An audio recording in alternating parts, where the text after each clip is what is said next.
Welcome back to the channel, back to 2d6 Dungeon, back to level 7 of the Menagerie. Last session we had fought some scuttle cows and a crocodile. We leveled up to level 9, we went back to town, we called on the favor of a god. It was a very packed episode. Here we are to continue the dungeon. 2d6 Dungeon was created by Toby Lancaster, his link is in the description.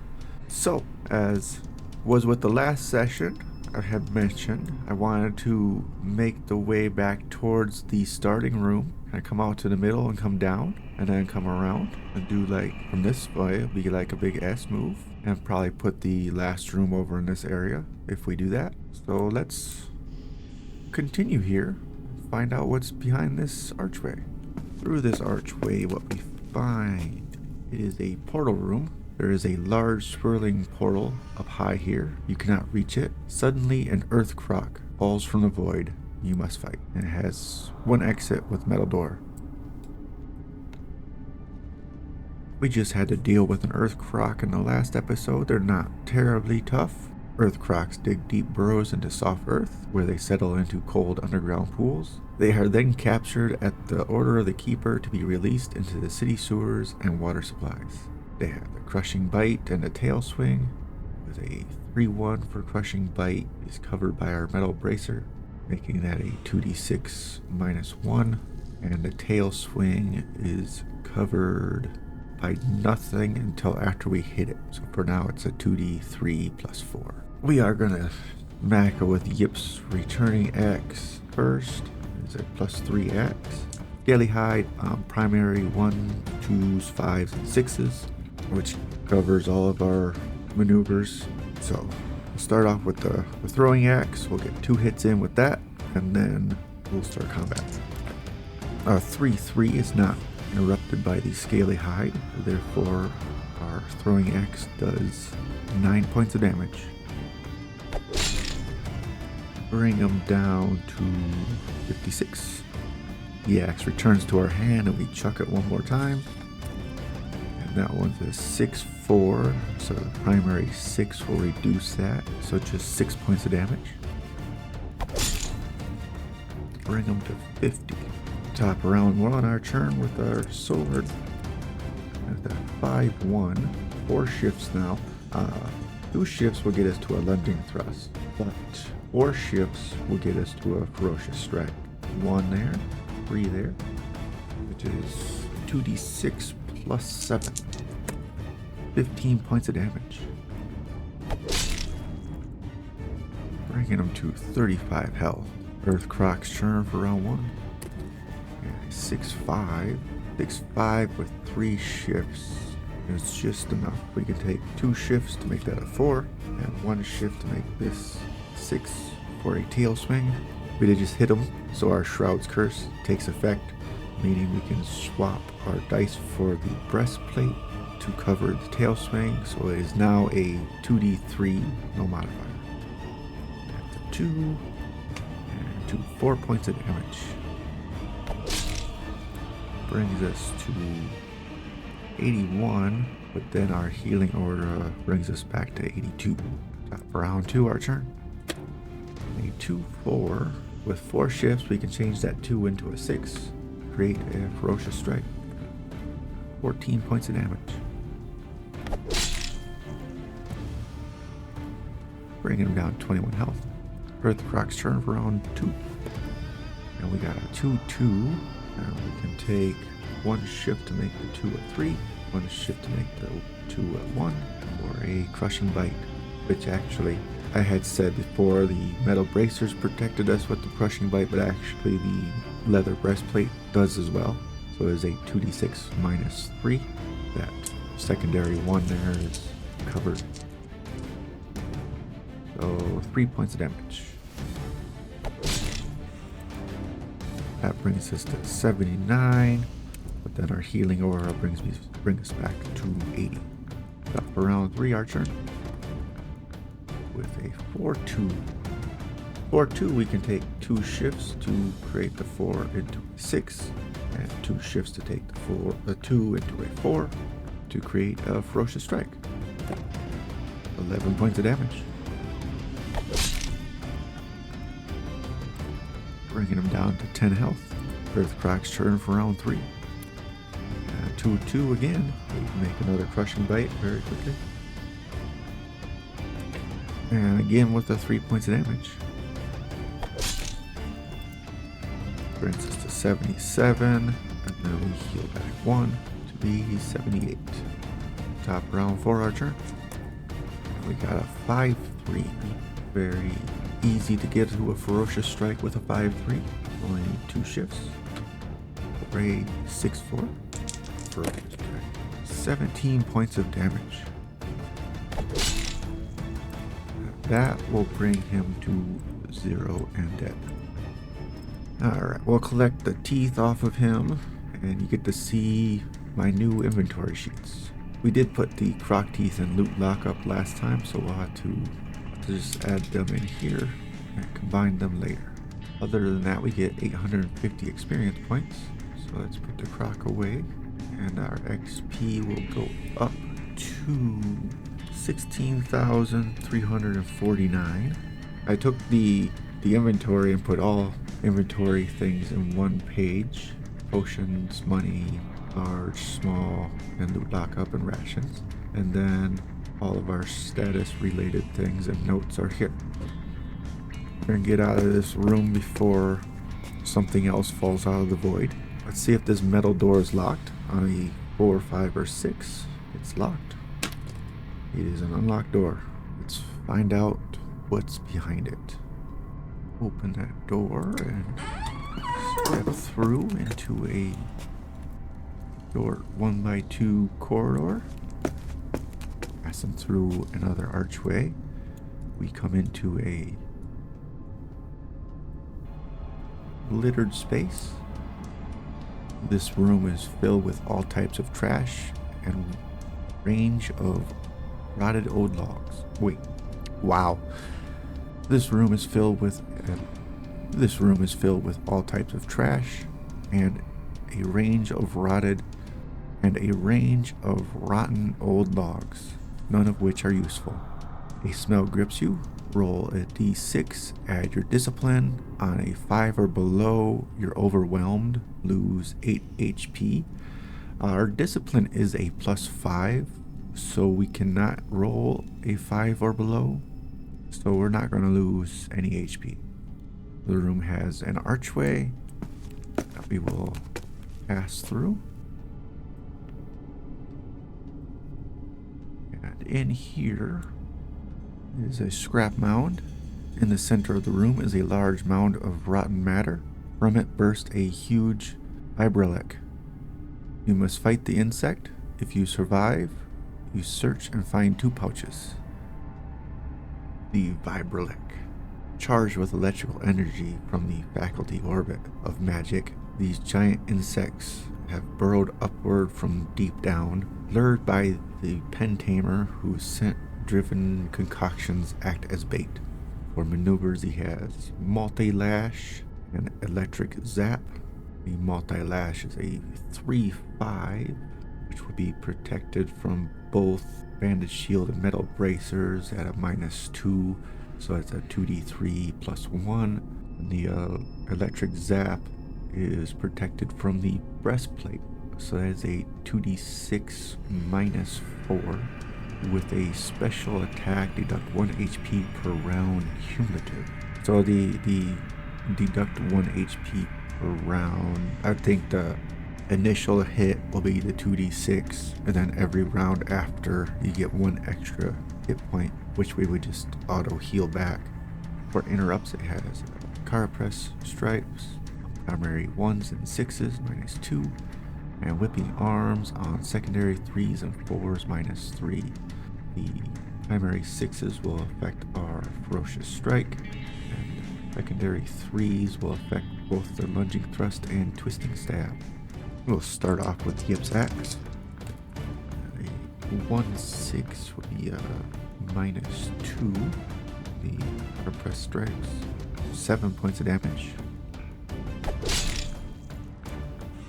Bring him down to 53 health, and the axe returns to our hand, and we throw it a second time for a 6/1. which again will be blocked by Carbon Stripes. Another 7 points of damage there. Bringing him to 46 health. And we'll start combat round 1 with our swing. 1-6. 1-6 and 4 shifts. We can create a twisting stab. 3 shifts to take the 6 down to a 3. And 1 shift to take the 1 to a 2. Twisting stab will be 2d6 plus 4. Oops. 12 points of damage. Got our Shroud Curse on him now. Bring him down to 34 health. The Shroud Curse doesn't really help with this one. Our best defense is kind of already applied to everything, so Shroud Curse isn't doing much with this guy. Vibrilex turn. We're off with a mishap attack roll, a 1-1. The Vibrilex seems to fizz as electric energy cuts out. It cannot use its electric zap for 2 rounds. That's good. No electric zap. We don't need to be tased. Top of round 2, our turn. And a 1-3. 1 shift will get us to a twisting stab.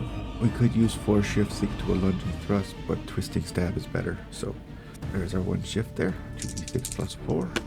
8 points of damage. Bring him to 26 health.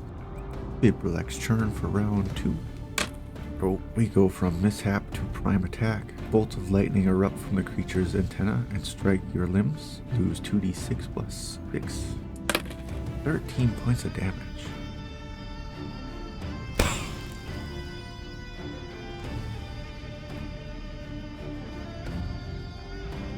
Brings us to 65. Then we heal back to 66. Top round 3, our turn. 4-1. With a 4-1, 2 shifts gets us to a lunging thrust.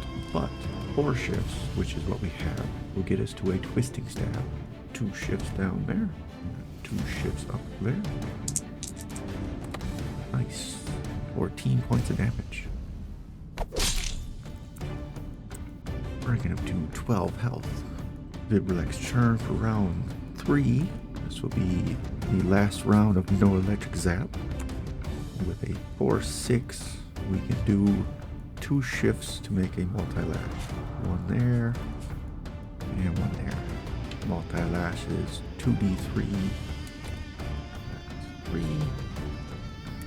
6, 7 points of damage. Brings us to 59. With our aura brings us back up to 60. Top round 4, our turn. A 1-3 with 5 shifts now.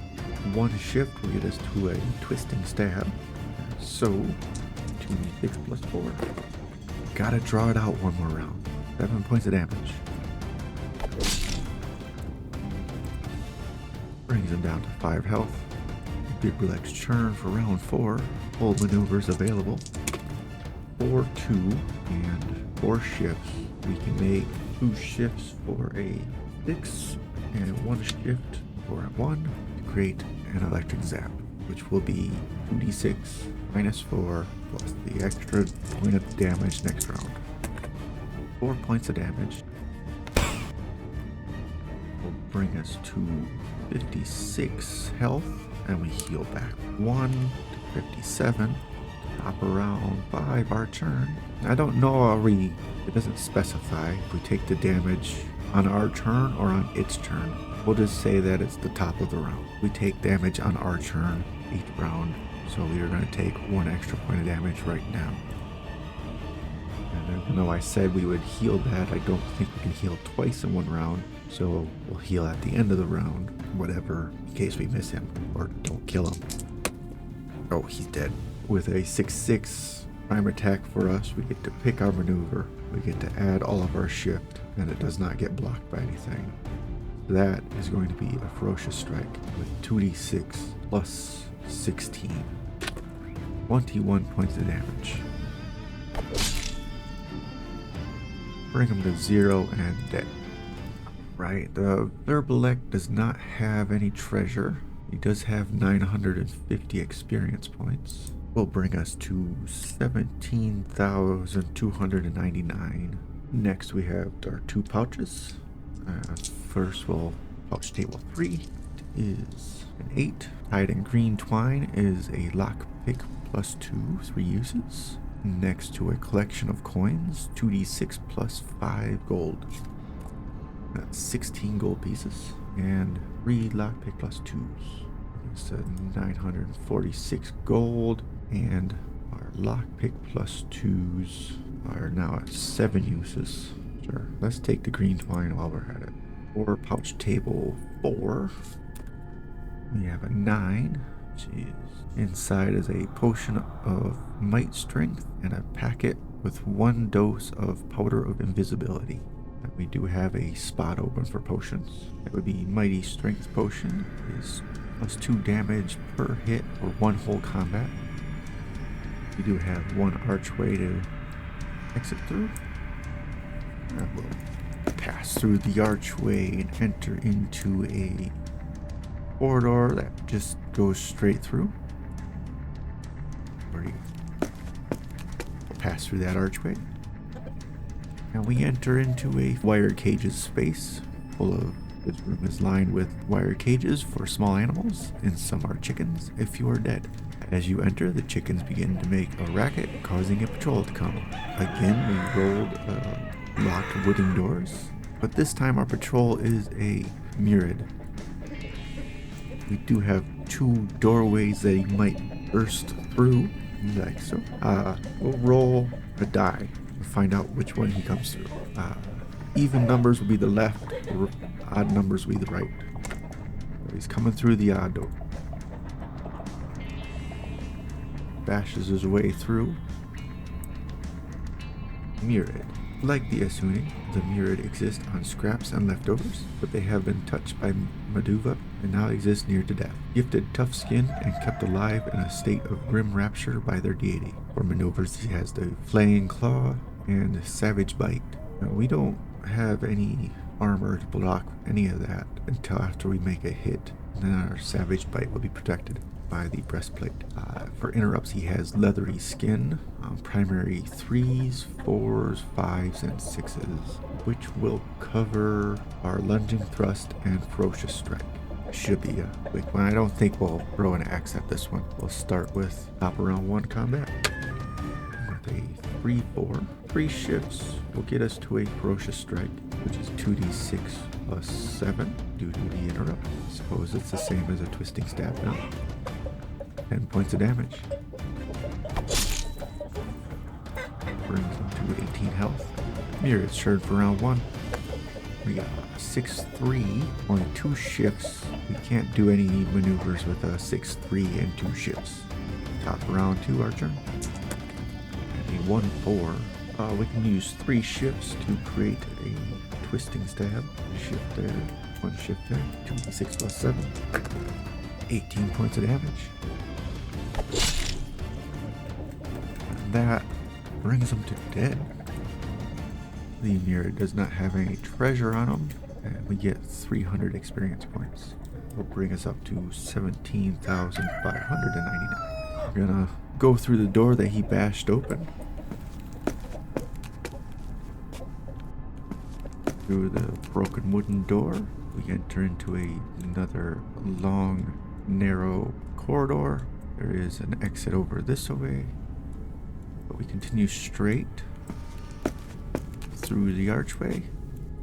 We enter into a parrot aviary. The corners of this room have been built into parrot cages. They squawk as you approach. Hanging on one wall are 2 plucked and roasted parrots. Gain 1 ration. And on our interrupts table, we got hanging down from the ceiling. Here is a cage, which is locked with a lock plus 4. If you can pick the lock, roll on a chest table or plus 2. And if we return later, it's higher, but we're going to go ahead and pick it now. We have plenty of lock picks, so let's find out how strong that lock is. Oh, that is a 5. 15 on that lock. We'll use our last lockpick plus 3. Combined with our plus 4 precision will give us a plus 7 on our roll to get a 15. That's not quite enough. We're not able to open that lock. So our nice lockpick breaks off in the lock, causing it to not be openable anymore, and that is all. The door in front of us is a locked door from our previous chicken room. And we have one wooden door over this way. So let's check that one. It'll only be locked on a 6. That is 4. We have an unlocked door. Take a look at our layout. We have 2 doors that face off this way. Well, a door and an archway. I think we're going to leave that hole in this door up. We enter into a very gross room. It is a cocoon hatchery. A number of slick cocoons cling to the ceiling here. Pus covers the ground where some have burst. Make a precision check of 8 to attempts or slip and fall. Beneath the pus, the stones are rough. Lose 8 HP. So for precision's 4, so that's a 9. We make the first attempt. We're good for the second attempt. We're going to go straight across because the door to the left here goes back to the starting room. So we'll head straight across this room, pass through this archway. And we find a long dead-end corridor one way, but it has an archway to the other. So we'll head through that archway. And we enter into a room. This is a fly den. The space stinks of meat. In the middle is a large carcass, and on it feeds a mortally fly. You must fight the creature. If you survive, you search the room and find a chest. Roll on chest 3 table. A mortally fly. Through the manipulation of primordial magic, the primordial axiom are able to breed these foul beasts from mutated maggots that they nurture in their morgue pits. They emerge as huge fly insects. Closest model I could find to the picture. There wasn't any flies. For maneuvers, it has a mouth jab and red eye aura. The mouth jab is a 4/3, which would be blocked by our metal bracer, making that one a 2d6 -1. And the red eye aura is a 5/5, which will be blocked by our banded shield, making it a 2d6 -2, but with a special attack. Runes cannot be used against the fly now. Oh, so if he hits us with the red eye aura, our runes stop working.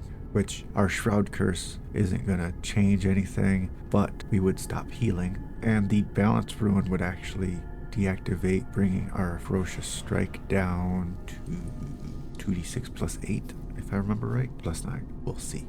For interrupts, he has a quick hover on primary 1s, 2s, and 6s. It's a -4, so that will affect our Ferocious Strike. We're going to kick this off with the Throwing Axe. Yips +3 Throwing Axe with a 5/5 that is not hit by one of his interrupts, so he takes 9 points of damage. 36. The axe returns to our hand and we throw it a second time for a 6/4. This time it is interrupted. 5 points of damage. Bring him to 31 health. And now we can start combat round 1 with our sword.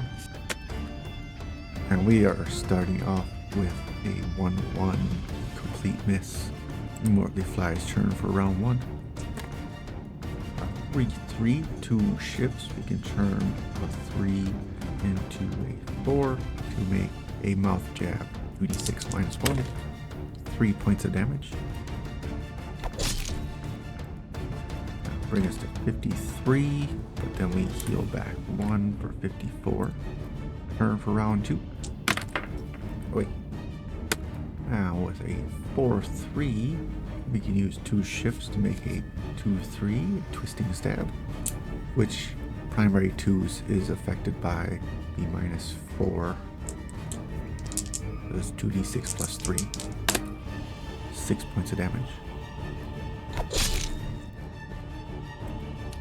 Bring him down to 25 health. Mortally Fly's turn for round 2. Nice. 1/6. With 2 shifts, a 1/6 cannot be shifted to any of the Fly's maneuvers. Top round 3 our turn. A 5/4. We can do one shift to make a ferocious strike. That'll be 2d6 plus 6. 11 points of damage. I'll bring them down to 14 health. Mortally Fly's turn for round 3. With a 3-6. With a 3-6, we are unable to shift into any maneuvers. We only have 2 shifts. Round 4, our turn. Yeah, 5-5. We can use 2 shift to make another ferocious strike. 1 there, 1 there. 2d6 plus 4. 13 points of damage. That's gonna bring them down to just 1 health. Last legs. Fly's turn for round 4. With a 6-4, 3 shifts, we can make the red eye aura. 1 shift there and 1 shift there. So that will be 2d6 minus 2, and we don't get to heal from it. 2 points of damage. It's the 52 health. Ferocious Strike without the Balance Rune active is only a plus 9. So after round our turn. A 1-5. It only takes 2 shifts to get to a Twisting Stab. 1 there. Or 3 shifts. 3 shifts. Sorry. I can have 2 there. Twisting Stab will be 2d6 plus 3. 9 points of damage. Which makes him dead. The fly itself doesn't have any treasure, but we do get 750 experience points, which will bring us to 18,049. Table, we have +1. Oh, we're looking at 4. There's a small wooden case in the bottom. You flip it open and find a lockpick +3. 3 uses. Good, we just lost one. Our last one. Take the small wooden case too. Let's put that on. Got the case on there. We got the room all checked out. We do have one exit this way. The other exit takes us back to the starting room. Spin us around.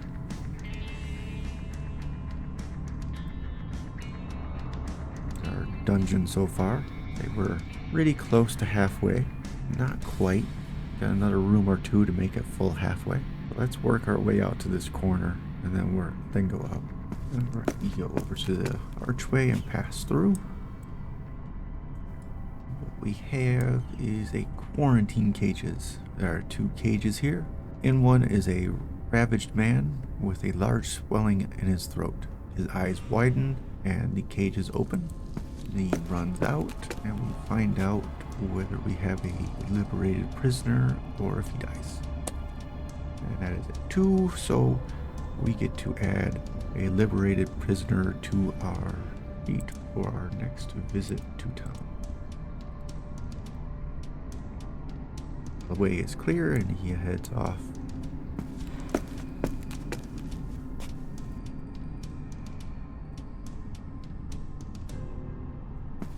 We'll continue over here. We'll check to see if this door is locked. It is reinforced, so a 5 or 6 and he's locked.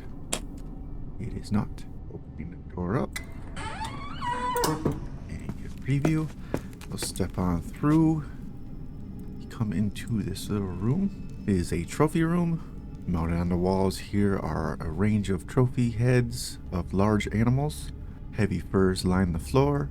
The furs are too heavy to take. If you file off a set of horns, a patrol comes. I don't think I need to file off any horns at the moment. It's not because I'm afraid of a patrol, it's just that I don't need a horns. Continue straight through though, and we'll check to see if this door is locked. That is a 6, that is definitely locked door. But with just a 4, it is a pretty easy lock to open. Still consumes one of our lockpicks, use one of our little ones. The +1s. Now that door is open. Open this door up now. It's unlocked. And step on through.